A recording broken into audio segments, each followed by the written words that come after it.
कि जिनके पास समय बिल्कुल भी नहीं है।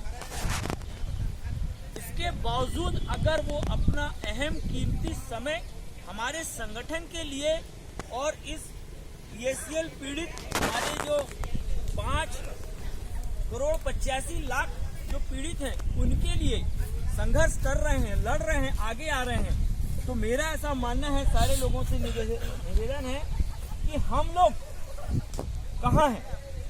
ये दुख होता है, विडंबना होती है, तकलीफ होती है कि ऐसी शख्सियत जिनके अंदर परस्वार्थ की भावना है, जानता है ना तेरे पैसे की रिस्पॉन्सिबिलिटी मेरी है, जवाबदारी।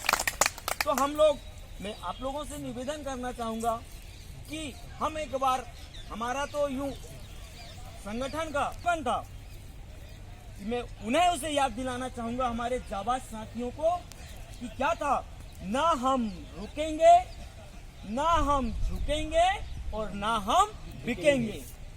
ये हमारे संगठन का स्लोगन था।